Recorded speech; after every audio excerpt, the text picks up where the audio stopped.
وہ بڑی خوبصورت مثال ہے، حضرت رومی نے لکھی ہے، بڑی مشہور بھی ہے۔ ایک نمازی نماز پڑھ رہا تھا، میری طرح کا نمازی، مجنو اس کے آگے سے گزر گیا، لیلا کے گھر جا رہا، تو نمازی اتحیات پہ تھا، اتنی دیر میں اس نے بھی نماز مکمل کر لی، تو پیچھے سے جا کے مجنو کا گریبان تھاما، کہنے لگا شرم نہیں آتی تجھے؟ مسئلے کا نہیں پتا؟ نمازی کے آگے سے نہیں گزرنا چاہیے؟ تو کہنے لگا یار معاف کر دو۔ مجنو کہنے لگا معاف کر دو، غلطی ہو گئی، حالانکہ شہزادہ تھا، پر معافیاں کیوں مانگ رہا ہے؟ اس لیے کہ کسی سے دل جو لگ گیا ہے، عاجزی آ گئی، ان کے چل یار معاف کر دے، تیری مہربانی۔ نمازی ناراض نہ ہو جائے، نمازی بڑے ڈاڈے ہوتے ہیں، کئی دفعہ بڑے سخت ہوتے ہیں۔ نمازی تھا بڑا پکا، تو وہ کہنے لگا نہیں، نماز خراب کر دی تو نے، تجھے پتہ نہیں آگے سے نہیں گزرنا چاہیے؟ اور ویسے بھی زمانے کا رواج ہے، جو معافی مانگ لے لوگ سمجھتے ہیں بزدل ہے، یہ بھی بڑا مسئلہ ہے۔ آپ تھوڑا سا کہہ دے کہ جب دیکھی جائے گی جو ہوگی، لوگ سمجھتے ہیں نہیں ہے دم خم، معافی مانگ لے سامنے والا بگڑ جاتا ہے، اللہ ماشاءاللہ۔ لیکن اس کا مطلب یہ نہیں کہ ہم معذرت کرنی چھوڑ دیں، وہ اگر بری عادت پہ ہے تو ہم نے اپنی اچھی عادت کو قائم رکھنا ہے۔ تو کہا جناب معاف کر دے، تو نمازی کہنے لگا نہیں تجھے عقل نہیں ہے، نمازی کے آگے سے نہیں گزرنا چاہیے۔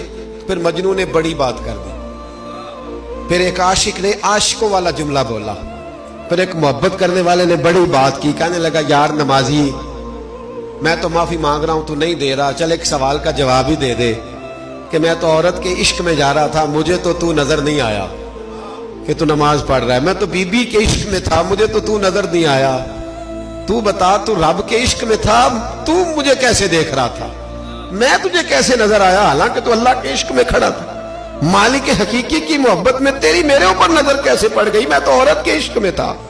اب نمازی صاحب شرمندہ ہو گئے۔ مجنو کہنے لگا آج کے بعد جب رب کی بارگاہ میں کھڑے ہونا نا تو والذین آمنوا اشد حبا للہ، پھر نماز کے لیے نہیں، اس کے پیار میں بھی کھڑے ہونا، دل لگا کے کھڑا ہو۔ پھر تیری یہ کیا بات ہوئی؟ پھر تو دلائل دیتا پھرے، پھر تو بات کرتا پھرے۔